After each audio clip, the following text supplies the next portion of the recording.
What's up, everyone? Welcome to Season 2, Episode 4 of the Patel and Kumar Show. I'm your host, Shiva Patel, coming to you live from San Antonio, Texas. And my co-host, Mr. Kumar, coming to you live from Mumbai, India. We're so happy to be back, and we have such an exciting show today. We have Lakers insider Eric Pincus is going to be joining us in a few minutes. But Mr. Kumar, what's up with you? I'm all well here in Mumbai, and it's a nice chilly evening here. And I can't be more excited because it's the fourth episode of season 2 of the Patel and Kumar NBA talk show. And of course, we have a very exciting guest, the Laker insider, Eric Pincus. And we are also going to pay whose death anniversary recently. And we're going to discuss some huge performances by LeBron James, Steph Curry. So let's get on with the show, Mr. Patel. All right, let's get started. So that's a perfect segue. Let's talk about Mr. Kumar's favorite player, LeBron James. And LeBron James had 46 points in his homecoming back to Cleveland, Ohio. He was just playing unbelievable. He looked possessed, Mr. Kumar. And what a performance by LeBron James, especially on this road trip and showing out in front of the Cleveland fans. Of course, I mean, it was all going well, till probably the third quarter. And then somebody from the crowd heckled him and he got really mad about it. And then, it was just him taking over that game. The virtuoso performance in his former home team. But that's what crowds can do to you, Some people get inspired by it. Some people get hit by it. But I think it's former for LeBron James, who ended up with 46 points and, of course, taking over that game. And, of course, he almost had a fantastic game against Philadelphia 76ers as well last night. That is today morning in India. But the Lakers just falling short. Road game of the season. Right. They've been a lot better at home or on the road than at home, Mr. Kumar. You said that was their first road loss at home. They've lost 4 games, but I think they're much more focused, on the road. On this road trip specifically, they played well against the Bucks, against the Bulls. Anthony Davis had a huge game, took care of business against the Cavs. They almost nearly lost against the Sixers, but they have a chance to avenge that loss against the Celtics. But yeah, I think the Lakers are much more focused, on the road, especially with no fans. And so I think the Lakers are a much better road team than a home team. And I think it showed early in the season. Absolutely. But they just, after losing that game tonight, of course, they fall to second place in the Western Conference. And the Utah Jazz have been on a phenomenal run, winning 10 games in a row. And Rudy Gobert and Donovan Mitchell have been just fantastic for the Utah Jazz. And, of course, even Jordan Clarkson, Jazz, and like a team to beat in the Western Conference. And hello to Joel Joseph. Welcome to the show. What's up? Yeah, thank you everybody for tuning in. And if you have any comments, please put them in the chat section. They may appear live on the show, specifically, when Eric Pincus comes. So have your questions ready for Eric Pincus, who's going to be joining us in a few minutes. But yeah, speaking of the Jazz, Mr. Kumar, you're right. They've been the hottest team. I love the way they play. They play up tempo. They shoot a lot of threes. But they're not just a 3-point shooting team. They play a lot of pick and roll with Donovan Mitchell, Rudy Gobert, and the defense can't leave the shooter. So that really opens up the paint for Rudy Gobert to just eat. Donovan Mitchell's been on a tear, whether it's driving to the basket, shooting threes. Jordan Clarkson, he just comes from the bench and just starts chunking threes. He's never met a shot that he doesn't like. So they have a great all-around team. Joe Ingles is a great defender. Bogdanovich is also a great shooter. So they have a very good all-around team. And I think, they had a great series last year against the Denver Nuggets, narrowly losing in 7 games. So let's see if the Utah Jazz could continue this pace in the regular season and maybe win a couple games in the playoffs. Absolutely. I mean, it's a long way into the season. I think Yeah. we've only finished about 25% of the games so far. So yeah, I mean, a long way ahead for all the teams. But yeah, I mean, I think the Utah Jazz are getting into a rhythm, and so is the Los Angeles Lakers. Uh, and I mean, we don't expect both these teams not. Uh, but I think the Clippers also are pretty much there, and the Denver Nuggets are playing really well, especially Jokic has been phenomenal, putting up monster numbers. Right, and the Clippers, Mr. Kumar, are flying under the radar. So, nobody's talking about them, but Paul George has quietly put together a nice MVP season. You're right, Jokic, his passing ability, he leads the NBA in assists as a 7-foot center. That's just awesome. I think he just has a great all-around game, and he's really fun to watch. But Mr. Kumar, what about Steph Curry scoring having a huge game? I believe he had 36 points against the Timberwolves, making 7 3-pointers, and he's really going to have to carry this Warriors team to the playoffs, put the entire team on his back. Past Reggie Miller last week in the all-time, 3-point made, 3-point field goal statistic. Team depends on Steph Curry. Steph Curry has to pretty much play like this day in and day out if he has to carry this Warriors team. Of course, they have some good support team in Eric Pascal, in James Wiseman, and other players. But still, I think, we don't know whether Steph Curry can really do this every single night. And that's the only problem for. Right, and Draymond Green has come back from injury, so that's helped, Steph Curry a little bit. But you're right. The defense completely focuses on Steph in their scouting report. Try to wear him out as much as possible on the offensive end, work hard for his points, go after him on the defensive end. So those other players are going to have to step up, Right now they have, Draymond Green who's going to have to continue to make shots. Eric Pascal, who had a good rookie season, is going to have to step up.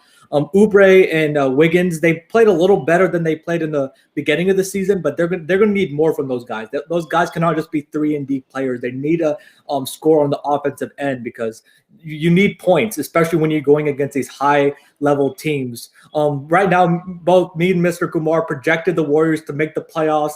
It's kind of iffy right now. I believe they're just at the tail end of the Western Conference, but we'll see what happens. It's all going to be on the broad shoulders of Steph Curry, Mr. Kumar.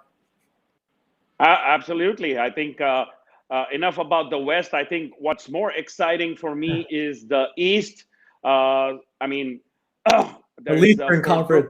Yeah, it's not the Eastern Conference anymore. It is not, especially after you have the big trio of James Harden, Kyrie Irving, and Kevin Durant playing for the Brooklyn Nets. And of course, Philadelphia 76ers have been phenomenal as well this season. They have had a good start. Hopefully they carry the momentum as well. Mm-hmm. With a new coach, with a new system. So, and they won probably the top team.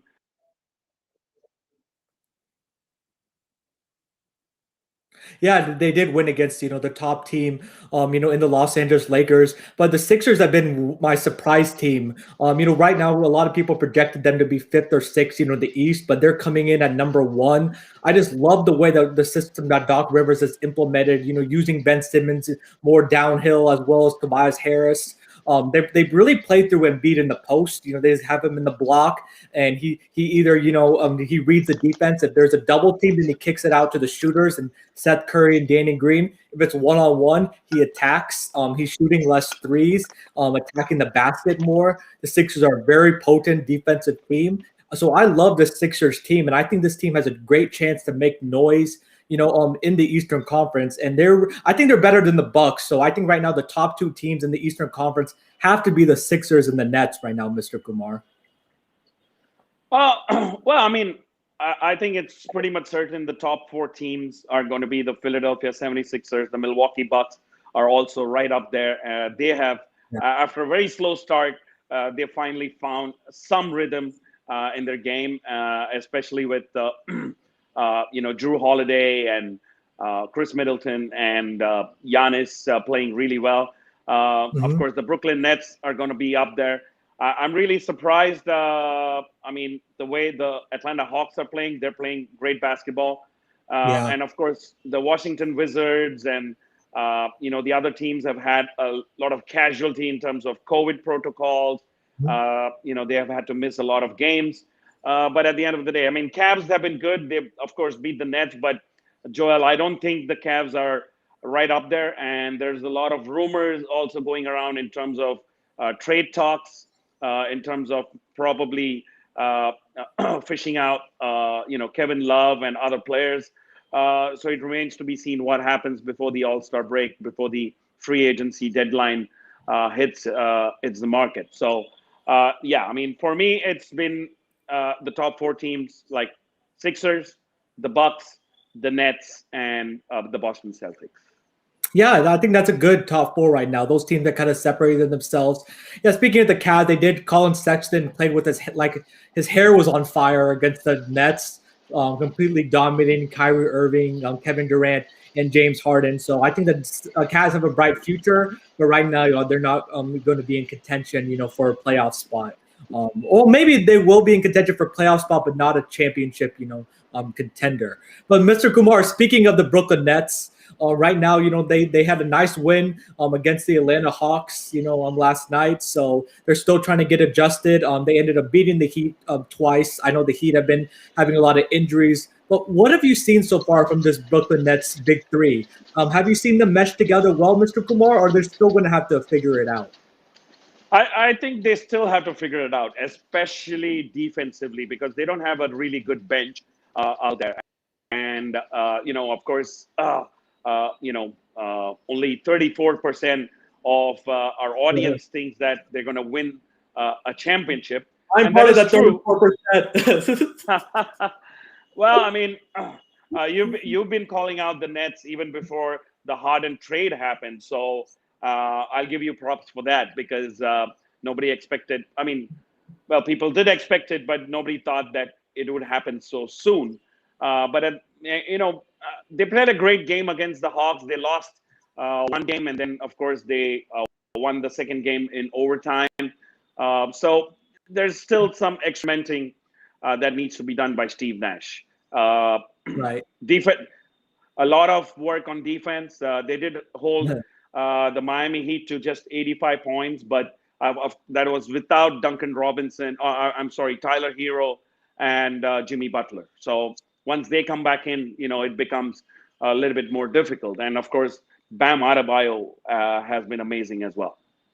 Right. And, the Nets, they struggle with defense. Exactly. They also struggle with rebounding. They get out rebounded a lot. A lot of teams have second chance opportunities because DeAndre Jordan is really the only center. It almost came back to bite them last night against the Hawks, but they made enough defensive plays down the stretch to be able to get that win. Kevin Durant had a nice weak side block on John Collins. They really bottled up Trae Young and threw a lot of multiple defenders at him. But on the offensive end, I noticed towards the end of games, specifically in the fourth quarter, Harden has the ball in his hands a lot, and he's tasked with either playmaking or finding a shot for himself. But then in the overtime, Kevin Durant started to demand the ball a little bit more, and he started to become aggressive and going towards the ball. So they're still trying to figure out. It's still a your turn, my turn kind of thing. But Kevin Durant had a huge game with 32 points. James Harden had 31 points, and Kyrie Irving had 26 points. And that'll work, Mr. Kumar. And even Bruce Brown came in from the bench and had 11 points. So if their bench continues to improve and gain confidence, in addition to the stars playing well, I think this Nets team is going to be really tough to beat. You can't expect the Nets bench to score more than 20 points. I mean, that's how the team is designed. I mean, you would expect pretty much 90% of the points being scored by the big three, which is Kyrie Irving, James Harden, and Kevin Durant. And any additional points that comes in from the supporting cast, it's all going to be bonus. And that's the only way that probably they can beat the opponents is by outscoring them. So uh, not only I mean, I know that we're stressing much on defense, but I think in the case of the Brooklyn Nets, it's going to be like just outshoot your opponent. I mean, Yeah. if you can get about 55, 60% of your field goals, you're going to be right up there.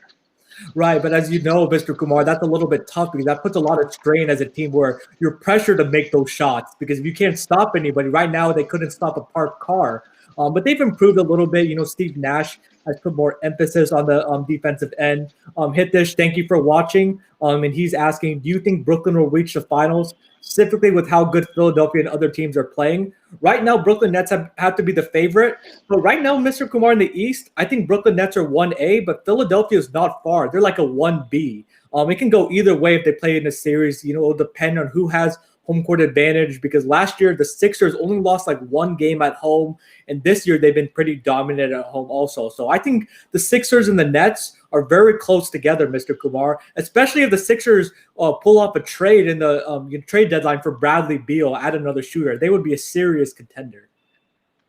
I see a very remote possibility of Bradley Beal going to the Philadelphia 76ers. I mean, that's going to be a huge shakedown again in a team which is pretty much set. They're playing well, and they've been doing very good defensively as well.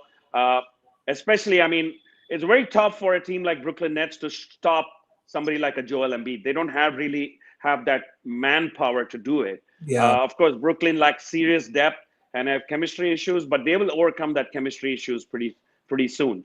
Yeah. Hitesh, I know if you were the GM of a team, probably you would trade Kyrie for that depth, but I think I wouldn't do that because I think as in my opinion, 30 points each. That if you average 30 points for the big three, the chances of you winning the game are pretty high.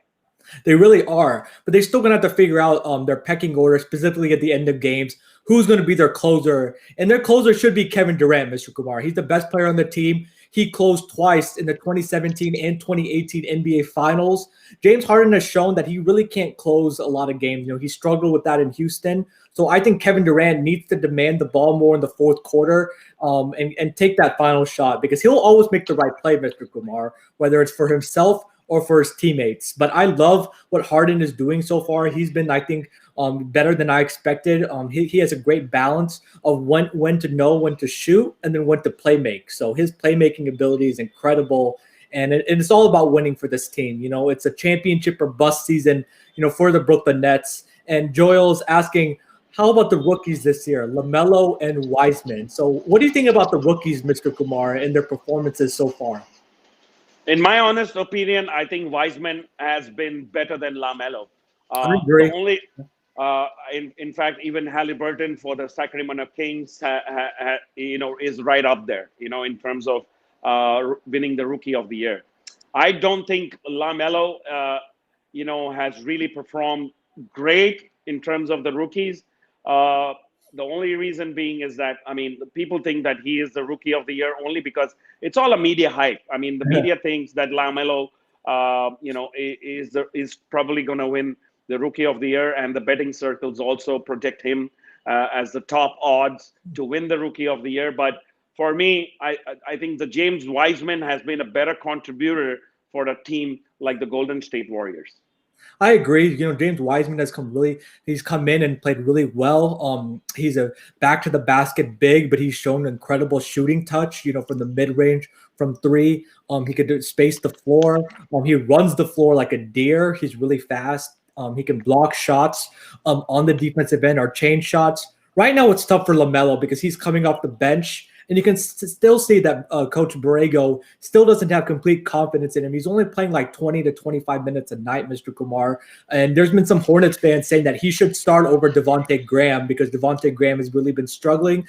But right now, James Wiseman is competing, on a better team. And I think I had to give the edge to Wiseman overall. So I agree with you. And this doesn't happen much, ladies and gentlemen. Me and Mr. Kumar actually agree on something. So it was a great start to the show, Mr. Kumar. It is. I think it's a great start for the year as well. But of course, we're going to be joined by Eric Pincus from Bleacher Report, who's a Laker insider. And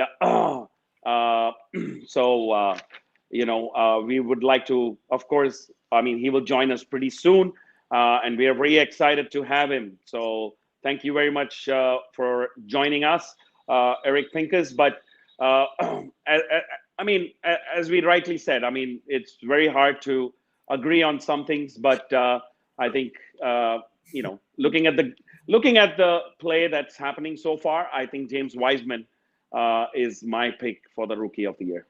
Right. And, James Wiseman has played really well. He's contributed early. Halliburton's played really well. But Anthony Edwards has been kind of on and off. But if Wiseman can continue to play at this level and not hit the rookie wall, and he's going to get minutes because the Warriors need that interior presence, I have to go with, James Wiseman as an early Rookie of the Year. But let's see. If LaMelo starts putting together some good performances, as Mr. Kumar rightly said, the media will hype him up, because he's the ball brother. But we'll see. I think LaMelo ultimately has a higher ceiling, but this year I think James Wiseman has been the better player. But Mr. Kumar, as we transition, unfortunately, this week we had the anniversary of Kobe's tragic passing away.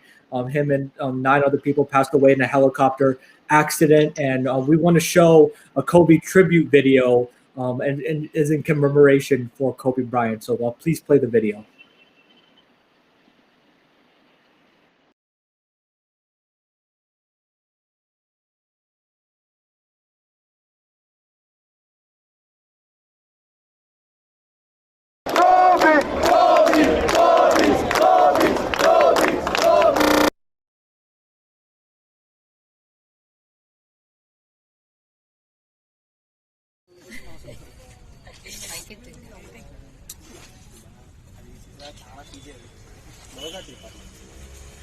తొందర క్లారిటీగా పన్నది స్లోగా తీరాలి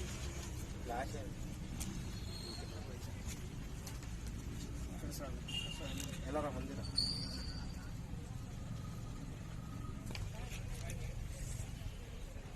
video పాడాలి.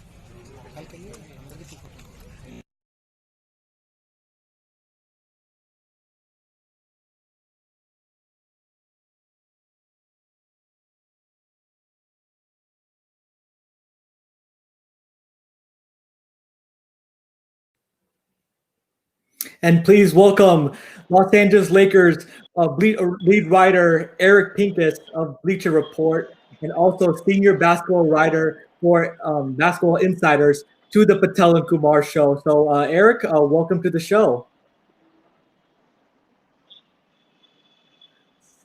So I wanted to ask you about the legacy, of Kobe Bryant. So what are your thoughts, having covered him, for multiple years?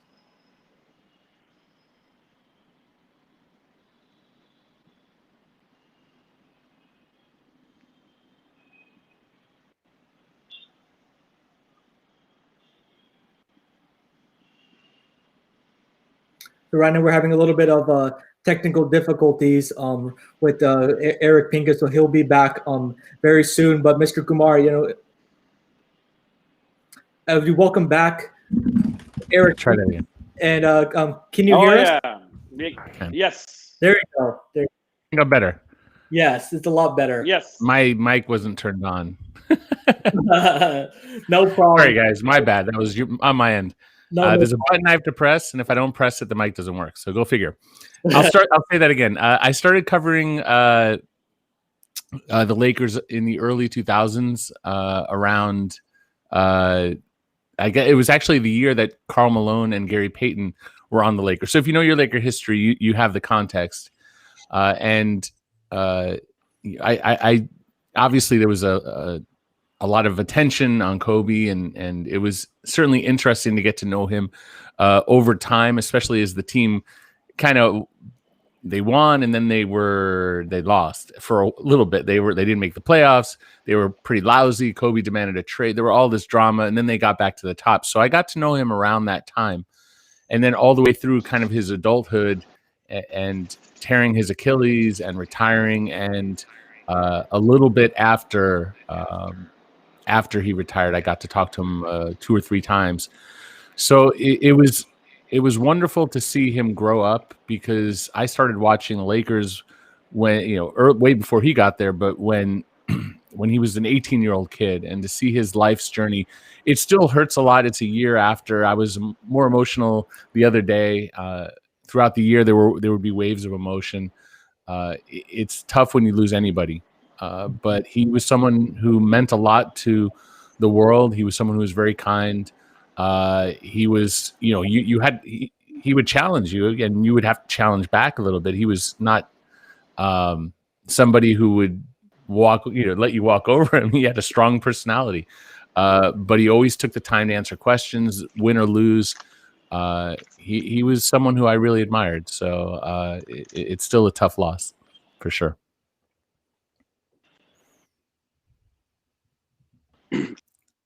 I mean, before, and that was India, so it just shows you like the kind of influence, a player like Kobe Bryant has on the lives of so many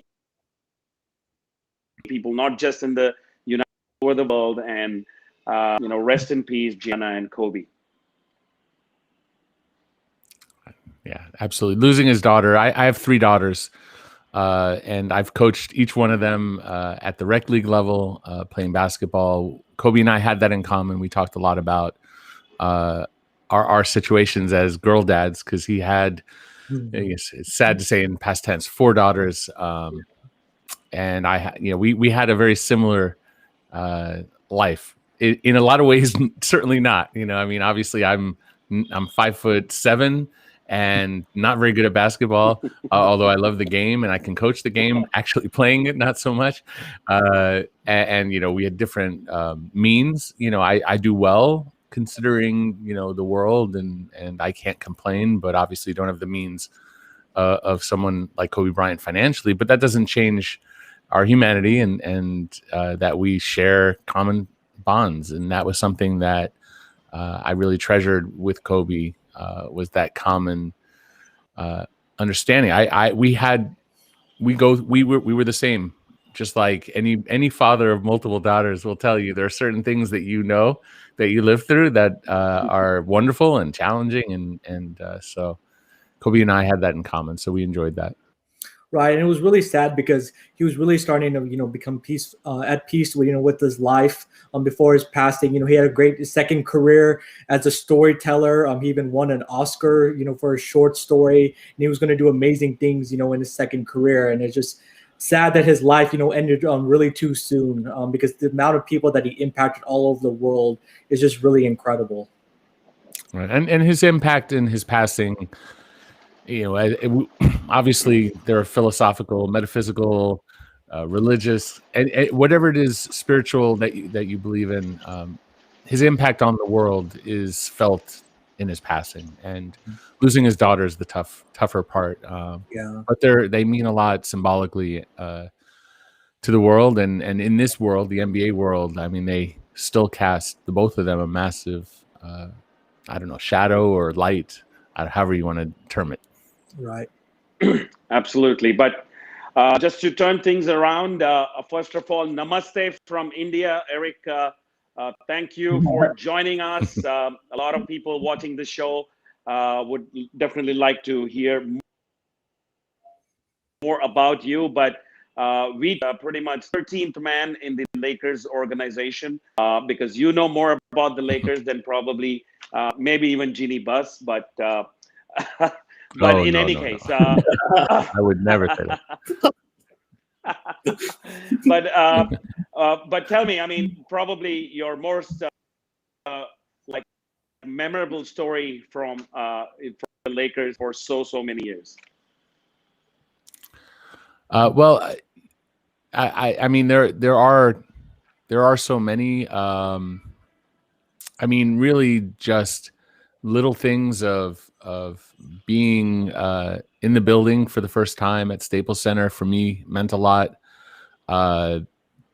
That was something that I realized that I was an opportunity that I could take advantage of, that there was a job where you can go to basketball games and get paid to be there when I was already paying to go. So, the memories for, it's almost 20 years, right around 20 years, I guess 19 years, something like that, are there's so many. And a lot of it, I would say the most important ones are probably the personal relationships I've made throughout, be it with people, other media members, people who work at the Staples Center, not even necessarily for the Lakers, people in and around the Lakers organization, including the players. All that is, it's treasured memories. The most significant moment probably that I covered was when Kobe tore his Achilles. That to me, that was. It was surreal. He had gotten hurt multiple times in that game, and it just felt like something was happening that was kind of out of all of our control. And then he went down, and he was clearly hurt. And then he shot his free throws, and then left, and it was clear that something bad, was. And then the news came out that it was the Achilles. And in the NBA, there are worse injuries technically, but as far as normal injuries, that's probably the worst one. ACLs are bad, but modern technology has really helped players get through that.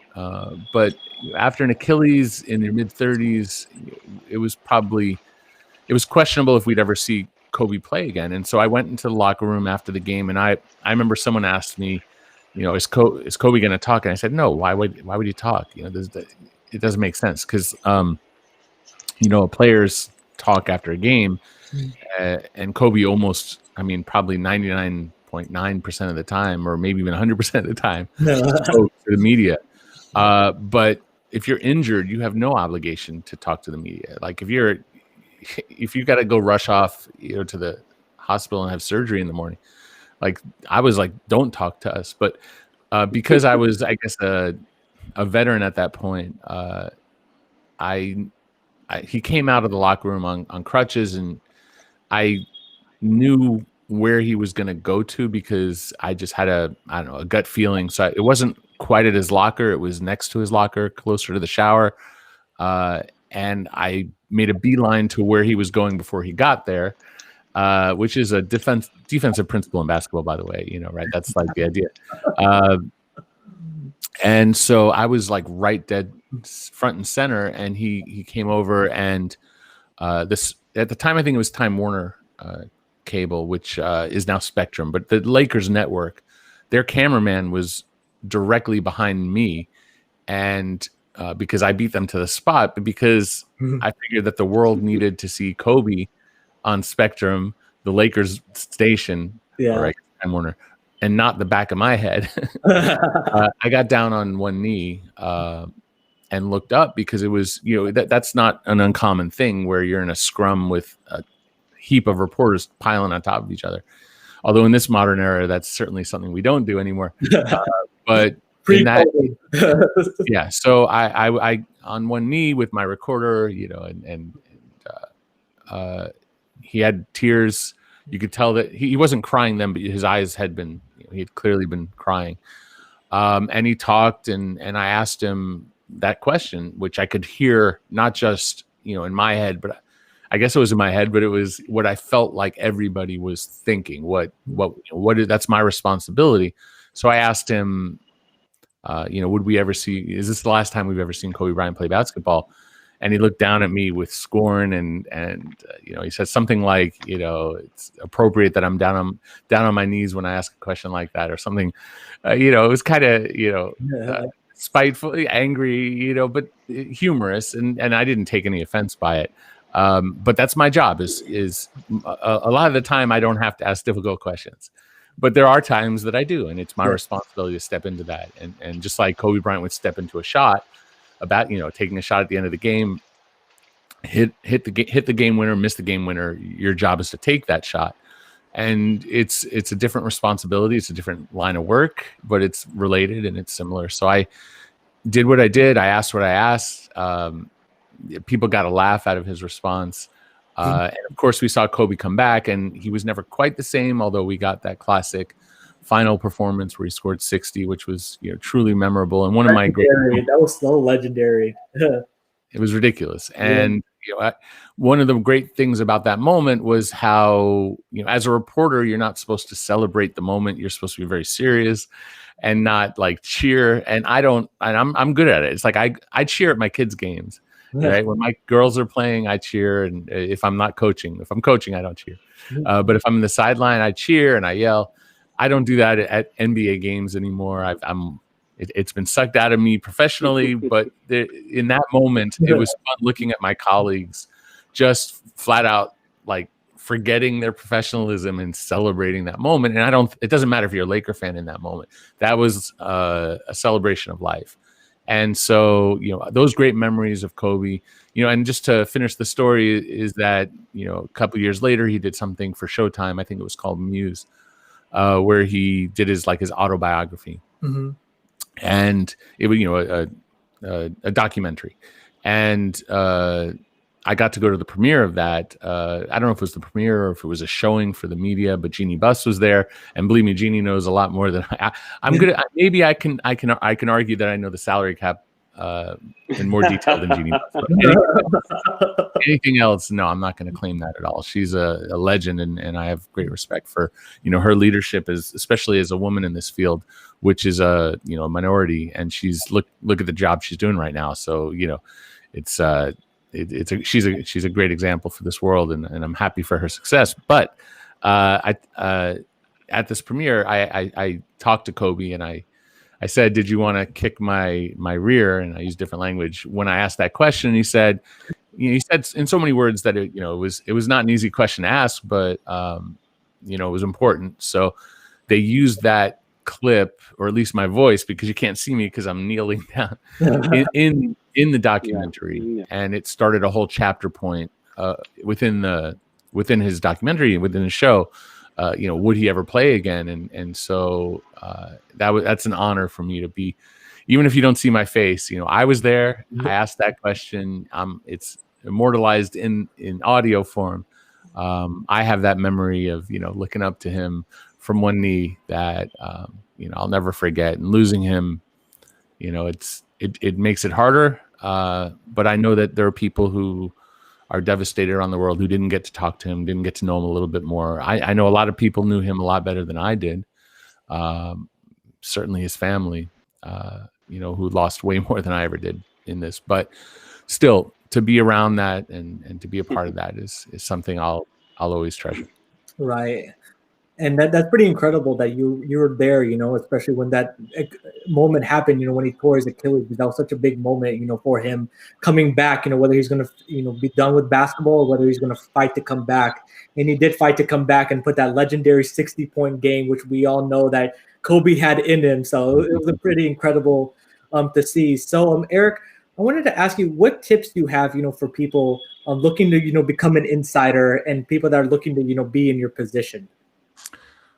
Well, I mean, it's kind of two questions is, how do you get in this position? And that's difficult. It's a challenge. And then how do you, I don't necessarily use the word insider myself, but how do you get to a point where you really is how can you get to a point where you have relationships with people who have information, who are willing to trust you with that information, trust their privacy, because in certain cases, and probably most cases, or certainly a lot of cases, they could be fired for sharing certain information.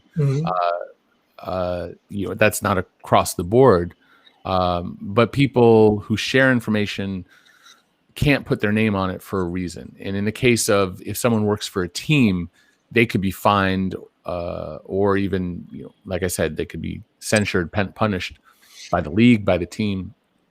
And it's not like anyone's sharing like state national secrets that will, cause life or death situations. Yeah. But to the first part of the question, obviously there are not a lot of opportunities to get in the building. You have to be in an MBA city or move to an MBA city. You have to have an outlet that the MBA will credential, the team will credential. So you have to work for that outlet. I started in the early days of the internet as far as social media, and I had started writing. And my first advice to anybody who wants to do this is to really just start writing. And there are so many forms, be it blogs or you could stream and create a YouTube stream, Twitch, all the different platforms, or you can write wherever you can find work. And then as you develop your skills and become, it's not an easy process learning to write and write quickly and succinctly so that it's clear and it's short. It could be long words, and some writers make a career out of long story. Bill Simmons is really, really good at what he does. And when he's written, he writes a lot of words, and usually that's not how you're going to start. You know what I'm saying? Yeah. You want to be clear, concise, and then offer a point of view that maybe others aren't presenting. And that doesn't mean you need to be wholly unique, but and then from there you need to find a job, find someone who will, even if it's an internship. I mean, when I started, it wasn't called an internship, but I wasn't really, maybe I would get $35 a month in the early days for writing, in the very beginning. And eventually it started to pay, a few hundred or whatever it was. And then over time, I took, I wrote for Hoops World, which is defunct, but is now really what Basketball Insiders became. I got a job with the Los Angeles Times, and that took 2 interviews over a 2-year period, where the first interview I didn't get the job, and then 2 years later the same position opened up and I did. And some of that involved just kind of the merging of the question, which is I don't want to say I was an insider or whatever with the LA Times, but at that point I had relationships with multiple people in the LA Times who fought for me from the inside to get that position, and that I wouldn't have gotten that position 100%. I know exactly what was going to happen before a couple of friends with the paper fought to get me in, and the editor reconsidered his decision and they hired me. And then from there, I moved on to Bleacher Report, where I still am. And but the insider part of it, you do all those things, and you're lucky enough to get in the building. And to be honest, there are people who write professionally who aren't in the building, who are able to establish themselves for what they can do, what they can bring to the game. So it's not 100% a requirement. Obviously, it's a different aspect of it, but being there helped me meet people. And then it's not like a selfish thing where I'm meeting people to get information from them. I'm just making friends over many years and being responsible, being a good person. I try to be friendly it's not even try. To me, the world is a better place if we're all just generally kind to each other. I know that sounds outrageous. And in this world, especially in our country, where what we've gone through over the last several years, where we have, great division among philosophies or whatever. And I don't want to get into that aspect of it. My point of view is just be kind, say yes more than no. Try not to say no when you can avoid it, unless it's harmful. Generally speaking, treat someone like you would want to be treated. And if someone is sharing something with you that's sensitive, then you keep it sensitive. And if someone says, I'll ask somebody, hey, I'm writing on this person, can I get your point of view? And they know I'm going to write on it, but I'm not going to use their name. If I'm going to use their name, I'll say, can I use your name? And they'll say yes, or they'll say no. And if the answer is no, that's fine. It's not an insult to me. And I have to respect. There are times I might reach out to somebody who's connected to something and they won't respond.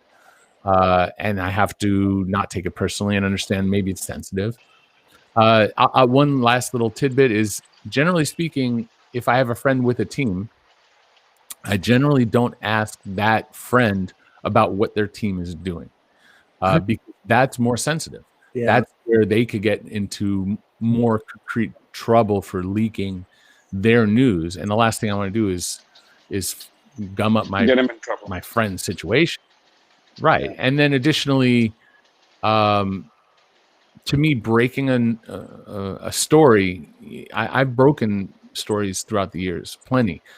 Most people don't remember who broke a story. They do remember who got things wrong. If you broke something wrong, they remember who messed that up. But and you know, I messed up one or two along the way. You know, fortunately, it's been a while, and the worst I'd done was in my very early days, which taught me how to be more responsible. Yeah, and understand that even those who are you could Jeannie Buss would be an example. I could ask Jeannie Buss a question, not to say that she would answer. I'm just saying her theoretically. If you ask Jeannie Buss or Mark Cuban or if you want a general manager or vice president of operations, like you go to Danny Ainge or whoever, and you ask them a direct question, not in real life, I'm just saying theoretically, and they gave you an answer that was 100% true. Yeah, we're going to trade this player for this. That doesn't mean that's going to happen because trades fall apart. And so you can go to the horse's mouth and get 100% factual truth, report it, and be 100% wrong. And it's not that you're not right. It was going to happen, but it didn't happen. And those examples of those names are just nonsense. But examples of how it works. So for me, breaking stories is not as much the goal. So if someone gives me something, I'm not going to rush to be the first. I'd rather know what's going on, have intelligent background to what it is that I'm writing. In theory, sourced information that represents the truth of what's going on, but not saying this is going to happen as much as, this is where teams are and we'll see where they go. Right. And I'm not going to rush to get something out so I get a headline and then get a bunch of clicks right away, when I'd rather just have years of quality work. And that's my approach. And that's, it's not going to work for everyone. And I have great respect for guys like Shams Charania and Adrian Wojnarowski and others in our field who are the top of the news breaking aspect of our business. And they do great work. And I can only imagine how hard and complex, lengthy their relationship building time is spent, because they clearly have relationships across the gamut of people who go to them first with breaking stuff. And I know there are people who go to me first when it comes to complex salary cap stuff. That's not for everyone. That's what I love, and that's You're the expert in salary caps. One of them anyway, and that's what my audience really appreciates. And it's not going to be the audience of the masses of NBA fans who, if there's millions who follow this, maybe there's if there's a few 100,000, I'll take it and be happy with those who appreciate what I appreciate. But I know Hitesh Ranglani was one of our audience who really liked whatever you said, and he was like, if working for NBA or basketball would be probably his dream job. Who's going? Do you think Kobe Bryant is in the Mount Rushmore of NBA? Well, let's see. In Mount Rushmore, there are only 4 faces. No, so you're asking Lakers. Mount Rushmore of Lakers basketball. Well, Lakers basketball. Of course. Yeah. Well, yeah, obviously. Magic, Kobe.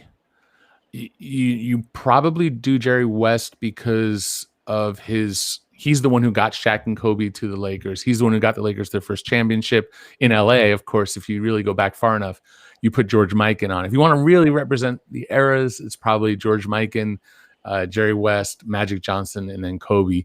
And then you have to kick out one of those for LeBron.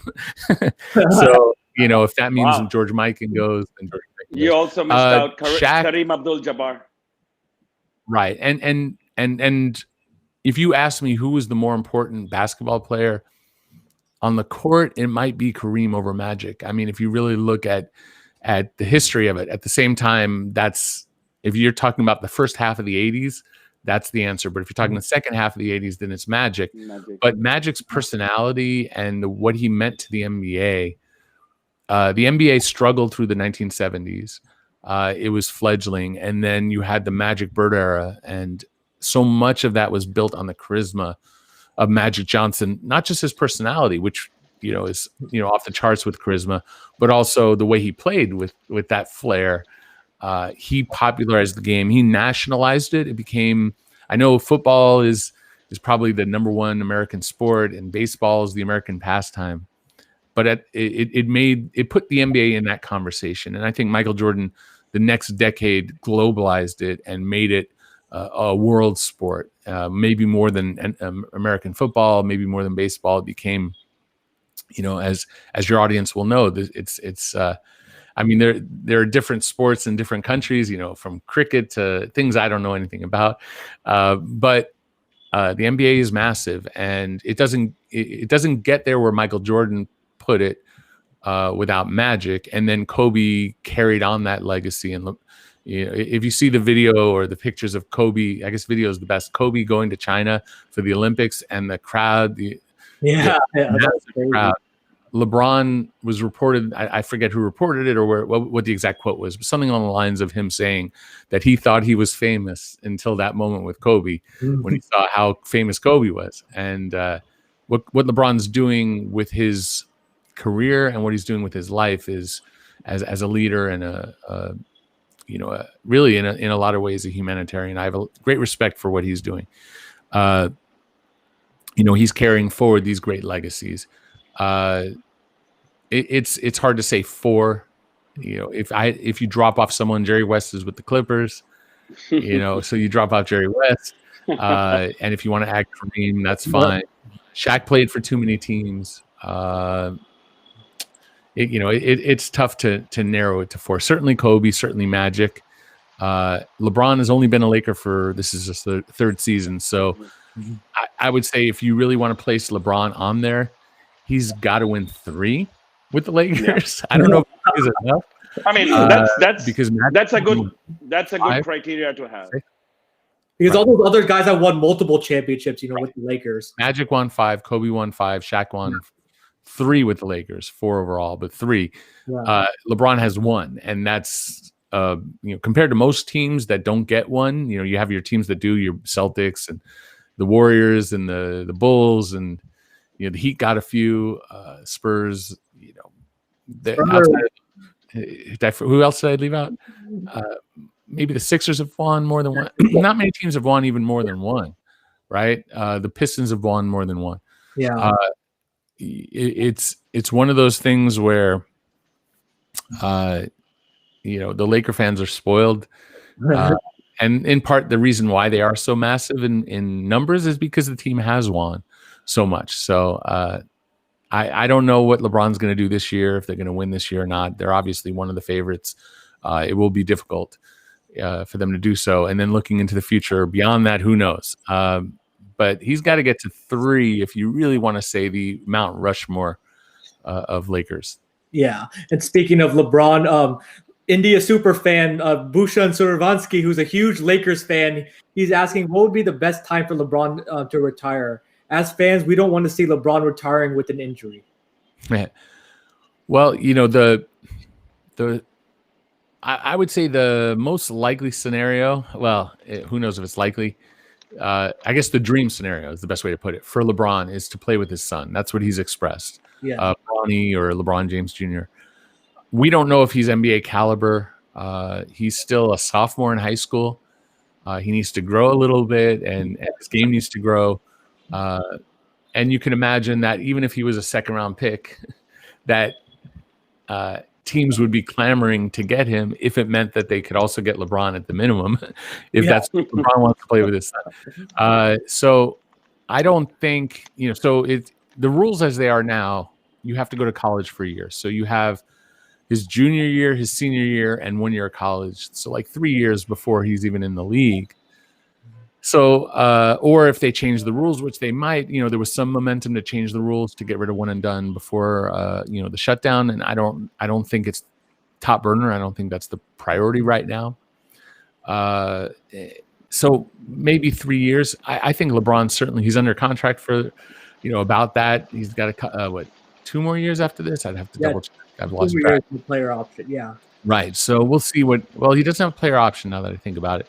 I'll pull it up. But basically, I think you want to hope that he doesn't have what happened to Kobe, that he doesn't have a massive injury. Yeah, LeBron has 3 years. He's through 2023. So, the way Kobe went out was spectacular in his own way.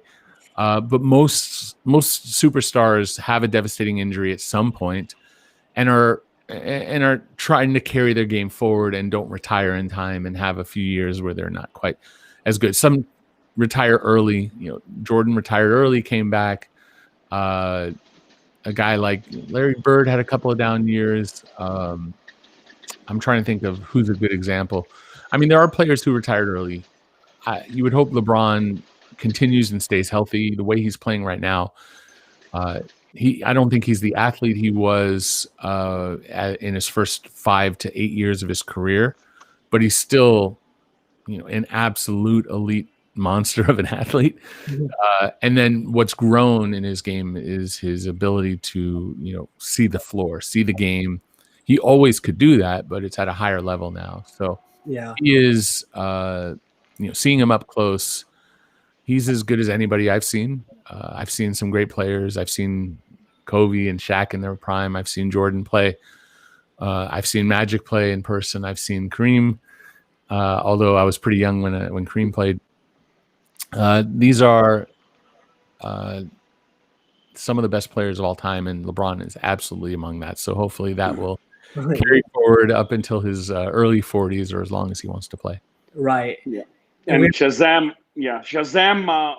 we will get to all these questions because we are going to have a rapid fire round with Eric Pincus, of course, with a lot of questions in that segment. But before we move on to the Indian Tadka section, Eric, it's the spiciest section of not only our show, but I think it's the on spiciest YouTube. section on YouTube. But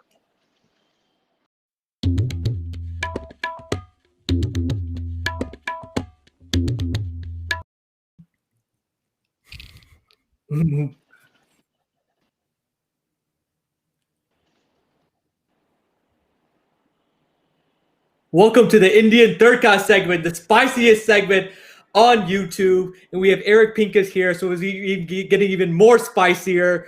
So Eric, I wanted to ask you, do you have any inside information on when the Lakers are going to be coming to India?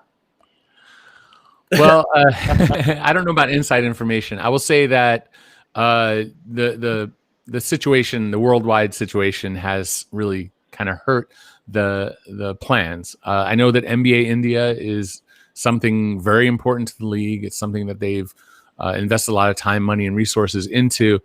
And every year, teams, well, except this year, every normal year, teams are traveling for preseason games overseas. They've done China, they've done even actual games during the season in Mexico City.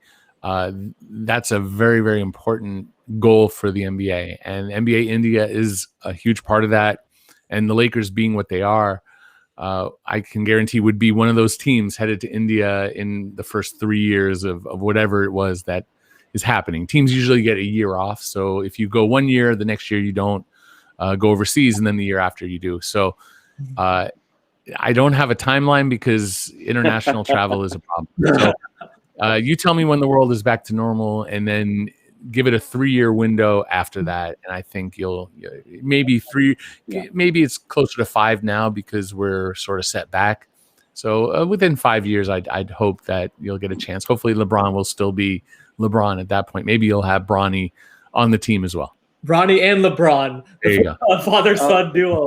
Can you at least guarantee us that you would put in a word to Jeannie Buss and Rob Pelinka that the Patel and Kumar NBA talk show is really wanting the Lakers to be in India for the... So, of course, we had the NBA India Games was hosted for the first time in India. We had an NBA exhibition game between the Indiana Pacers and the Sacramento Kings. We have it this year because to make is you're going to go get this message across to Jeannie Buss and Rob Pelinka. Yeah, exactly. Well, I can't promise anything, but I'll certainly, if it crosses my desk and I have an opportunity to talk to someone and just throw out there, I'll certainly do it. I can't promise any result, and I don't exactly have Jeannie Buss or Rob Plinka on my phone right now. They're very busy and busy running a franchise, but maybe I'll get the word out at some point. Yeah, maybe like a hallway talk, just There you go. Well, I have to get Yeah, to get in a hallway with them first, and we just there are no hallways right now, so I'm at home. This is a quick word. Hey, Patel and Kumar said, "Jay, come to India." Okay, I'll work on it. Maybe. All right, you got it. I'll do it. We'll see. Okay, so we're gonna have a very quick rapid fire round. We'd like you to be like totally honest as far as possible. I know we're gonna probably try and put you in a fix in some of the questions, but nevertheless, well, LeBron or MJ? At this point, it is neck and neck. I still think that you go with 6 championships. You have to go with Michael Jordan for now. Give me another year or two. And this is a very different question, especially if LeBron wins 1 more. It's a very different question. LeBron wins 2 more. You're going to go with LeBron based on longevity. Michael did not do what LeBron has done over this period of time. Michael Jordan's career was relatively short comparatively. So that's going to be the difference. LeBron will pass MJ if he wins 1 or 2 more. I haven't decided if it's 1 or 2 yet. We'll revisit when after that. So we have a little friendly competition, Eric. I'm a MJ guy. Of course, Mr. Kumar is a LeBron guy. So we always ask our guests, LeBron or MJ. So I'm glad right now he's siding with me, but we'll see what happens in a couple of years and after a couple more championships. But Eric, greatest Laker. If you had to choose one Laker that you would, want to win a game with, like your life depends on it, which Laker would you choose? I mean, you'd win or lose with Kobe. And obviously there's the sentimental value, but I still, even before he passed, had him atop the list. Magic was amazing. Kareem is a legend. Shaq was overpowering. LeBron and right now is amazing. Jerry West doesn't have a great finals record, so he's out. George Mikan was perfect. Every time he went to the finals, he won. But I'll go with Kobe. Okay. Who do you think are the better duo? Magic Kareem, Kobe Shaq, or LeBron and Anthony Davis? I mean, sentimentally, it would be Kobe Shaq, but reality is that the Magic Kareem was more dominant for a longer period of time. If you look to how many times they went to the finals over that period, I mean, it was like 8 times, was it, in 10 years or 11 years, something like that? I mean, you can't argue. LeBron AD is an unwritten story. We don't have enough information to make that claim. They're 100%. So by percentage, they're number 1. But the proven reality is Magic and Kareem. All right. And what about the better Lakers team? The 86 Lakers or the 2000 Lakers? The Showtime or the Kobe Shaq? Definitely 86 over 2000. Now, if you want to say 2001, now we have a debate. That was the team that went and lost 1 game in the finals. Yeah. And that team, because in that first year, that Laker team did not know how to win yet. They figured it out as they went and barely got it done. The Pacers gave them some scares. The Blazers took them to the precipice of disaster. Shaq had never won and was someone who was considered somebody who would never win. It's easy you look at players right now and you say, James Harden will never win. Some people will say that. His style of play doesn't translate and he'll never win. Well, if he wins, now we need to rewrite that story. And that's who Shaq was in that era. He was somebody who was never going to win. And then he won. And so I don't think that Laker team could have learned how to do that against that Laker 86 dominant team. But the next year, that would be amazing to see. So the physical dominance of Shaq versus Kareem, but Kareem with the skyhook, it would be fun to see. If you could, alternate realities, actually see that would be something. Okay. So last Laker-based question is, who was the better coach, Pat Riley or Phil Jackson? Well, I think you got to go by overall career. So if you say Laker coach or if you say overall coach, I mean, Phil Jackson's track record with the Bulls, and then the Lakers, and then the Lakers a second time. I think you overall say Phil. Riley's impact on the game is amazing. What he's done with Miami, he's won championships there. So if you take Riley as an overall force, it's a little more even-handed, right? Because he has those rings with Miami that he didn't. He only got so many in LA. I love what Pat Riley did and what he represented. I met him as a kid at a clothing store in Beverly Hills. my folks were getting me a suit. I was probably 12, and he was at the store. It was Rudnick's or something like that. It's long gone. And he had his slick back hair, and he was really friendly and cool. You know, I saw him last at UCLA.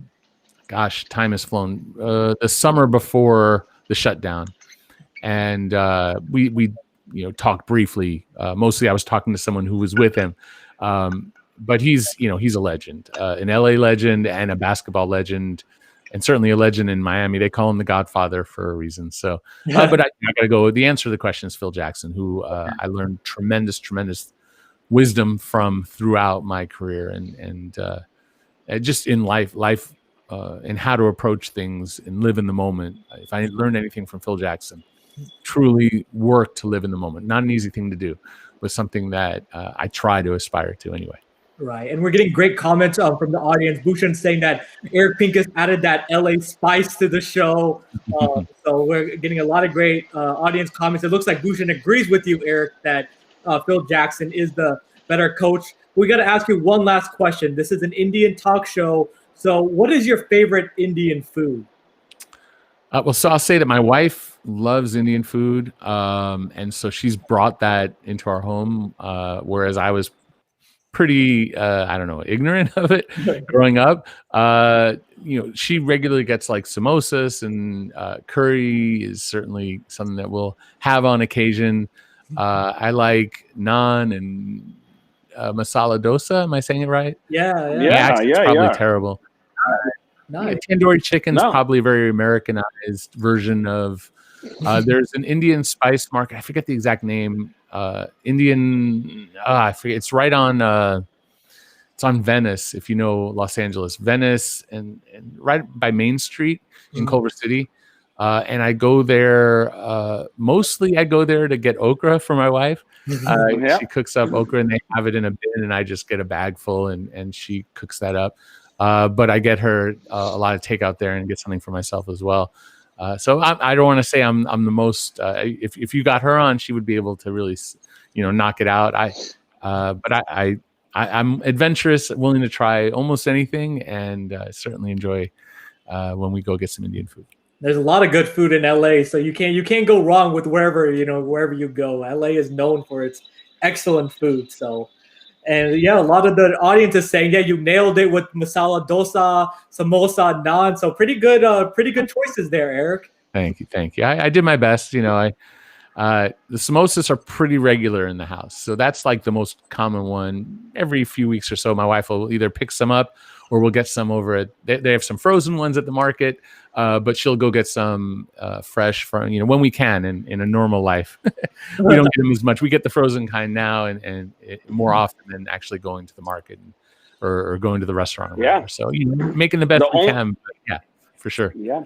The only thing I can say at the end is if the Lakers are coming to India, you got to come with them so that we can. I can treat you to some real Indian food in Mumbai. I would love to. Honestly, I've never left America. It's one of the things that I set off to do later in my life, because I was always working and doing what I do with the NBA and in the NBA field and raising children. So obviously right now I can't travel, but my wife and I certainly have plans as our kids start to grow up and get off to college. Our oldest is going to go to college soon. So India would be a treat to go to. So put it on the list. We'll sit down. We'll have a nice meal. You'll show me around town, and I look forward to it. We'll make it happen. We'll make it happen, Eric, for sure. After this all COVID stuff is over, we'll Yes, do it sir. for sure. Thank you. Thank you so much for being on our show. It was a great honor for us. And of course, you can see from the fans' comments that, people read your articles, but they finally could put a face, to that name. So thank you so much for being on our Of course, show tonight. guys. You got a backstage look at my setup. This is what it looks like usually when I do my streams. There's I've got actually it's Oracle Arena is usually the backdrop I have, but it's nice. It's 8 a.m, which is kind of early for me, but to jump on with you guys was an honor and a pleasure. And I know basketball's basketball. If you love basketball and you're in India or anywhere on this earth, you've got good taste. So I hope to join you one day in India and just see the country. I've heard wonderful things, and I know it's going to happen eventually. We'll get back to normal, and I'll get out there. We'll sit down and have a nice some naan, and I don't know what kind of beverages, what you would call them, but we'll have a nice beverage. Absolutely. Thank you. Thank you. Thank you, and I'm excited to see you in India. Thank you so much. Thank you for your time, Eric, and best of luck this entire season. Thank you. Thank you. Well, Mr. Kumar, what a great conversation we had with Eric Pincus. We covered a lot from his time covering the Lakers, his favorite memories. We even did a little rapid fire. And I was impressed, Mr. Kumar. He had some pretty good food selections there. Yeah, absolutely, and he pretty much nailed it with the pronunciations and everything. So there's water in my mouth hearing all those things, because it's dinner time now, and I just feel like gorging on some of those items. Oh man, he was making me hungry for sure, Mr. Kumar, with all the delicious food that he was said. But again, thank you, Eric, and thank you again, everybody, for all the comments you had, for during the Eric Pincus section. And Joel saying, "Sir Eric, really happy to see you. Continue to say hi to me." So thank you, Joel, and everybody again for watching this episode. Of the Patel and Kumar show. And Bhushan is also saying thanks a ton, Eric Pincus. But thank you everybody for watching the show, and we'll be back February 11th for another episode of the Patel and Kumar show. And there's a lot more basketball to be played. But until then, everybody continue to stay safe and healthy, and we'll see you next time. Yeah, thank you. And we just forgot to give you two news, which is that, of course, wanted to cover that, but we will cover next episode, is Anita Paul Dure, who has received the Padma Shri Award, which is probably one of the highest civilian awards. NBA India, just made an announcement of tying up with Prasar Bharati, the government media channel, Doordarshan, and they are, once again, there is no NBA games yet, and the only place to see that is on the NBA League. So once again, please comment and subscribe to the Ekalavyas YouTube channel, the Patel Pick and Roll Sports YouTube channel, and of course, follow us on Twitter and Instagram at Patel and Kumar. So thank you very much for being here tonight. Thank you to Eric Pincus for bringing all the inside information. Patel, thank you very much for hosting the show. Thank you. Yep, thank you again, Mr.